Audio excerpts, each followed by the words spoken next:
ఉప్పు విషయంలో మరొక ముఖ్యమైన విషయం కింద పడటం. ఉప్పును ఎప్పుడూ కింద చిందించకూడదు. వంట చేసేటప్పుడు గాని వడ్డించేటప్పుడు గాని ఉప్పు కింద పడితే అది అరిష్టానికి సంకేతం. కింద పడిన ఉప్పును ఎప్పుడు చేతితో ఎత్తకూడదు, అలాగే కాలితో తొక్కకూడదు. ఉప్పును కాలితో తొక్కితే అంతకంటే పాపం మరొకటి లేదు. ఉప్పును తొక్కిన కాలుకి ఆ వ్యక్తికి దరిద్రం పట్టుకుంటుంది. ఒకవేళ పొరపాటున ఉప్పు కింద పడితే వెంటనే ఒక తడి గుడ్డతో దానిని తుడిచి ఆ గుడ్డను నీళ్లలో పిండేయాలి, లేదా చీపురుతో కాకుండా ఒక అట్ట ముక్కతో ఎత్తి నీళ్లలో కలిపేయాలి. ఉప్పు ఎప్పుడూ నీటిలో కరిగిపోవాలి తప్ప చెత్తకుండీలో లేదా మట్టిలో కలవకూడదు. ఉప్పు ఎంత త్వరగా నీటిలో కరుగుతుందో మన కష్టాలు కూడా అంత త్వరగా కరిగిపోవాలని దీని అంతరార్థం. ఉప్పును ఎక్కడ భద్రపరచాలి అనేది కూడా చాలా ముఖ్యం. ఉప్పును ఎప్పుడూ ప్లాస్టిక్ డబ్బాల్లో లేదా స్టీల్ డబ్బాల్లో నిల్వ చేయకూడదు. ఉప్పును పింగాణీ జాడీలలో లేదా గాజు సీసాల్లో మాత్రమే నిల్వ చేయాలి. ప్లాస్టిక్ మరియు స్టీల్ అనేవి శని ప్రభావం కలిగినవి.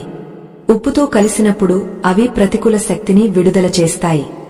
అదే పింగాణీ లేదా గాజు అయితే ఉప్పు యొక్క పవిత్రతను కాపాడతాయి. గమనించండి, పాతకాలంలో ప్రతి ఇంట్లోనూ ఉప్పు జాడీలు ఉండేవి. ఇప్పుడు అవి కనుమరుగయ్యాయి. అందుకే ఇళ్లల్లో ప్రశాంతత కూడా కనుమరుగైంది.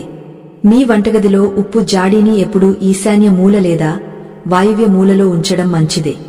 ఉప్పుతో మన ఇంటి దరిద్రాన్ని ఎలా తరిమికొట్టవచ్చో ఒక చిన్న చిట్కా చెబుతాను. మీ ఇంట్లో తరచుగా గొడవలు జరుగుతున్నాయా?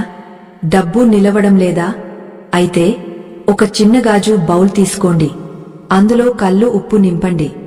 ఆ బౌల్ను మీ బాత్రూంలో లేదా టాయిలెట్లో ఒక మూల పెట్టండి. ఉప్పు గాలిలో ఉన్న తేమను మాత్రమే కాదు, అక్కడ ఉన్న నెగటివ్ ఎనర్జీని కూడా లాగేసుకుంటుంది. వారం రోజులకు ఒకసారి ఆ ఉప్పును మార్చి పాత ఉప్పును సింక్లో లేదా టాయిలెట్లో ఫ్లష్ చేయండి. ఇలా చేయడం వల్ల మీ ఇంట్లోని వాస్తు దోషాలు, దిష్టి దోషాలు తొలగిపోతాయి. ఇది అనుభవపూర్వకంగా చాలామంది పాటించి ఫలితాలు పొందిన మార్గం. అలాగే వారం వారం ఇల్లు తుడిచే నీటిలో చిటికెడు కల్లు ఉప్పు, కొంచెం పసుపు వేసి తుడిస్తే ఆ ఇల్లు దేవాలయంలా మారుతుంది. ఏ దుష్టశక్తి ఆ ఇంట్లోకి ప్రవేశించలేదు.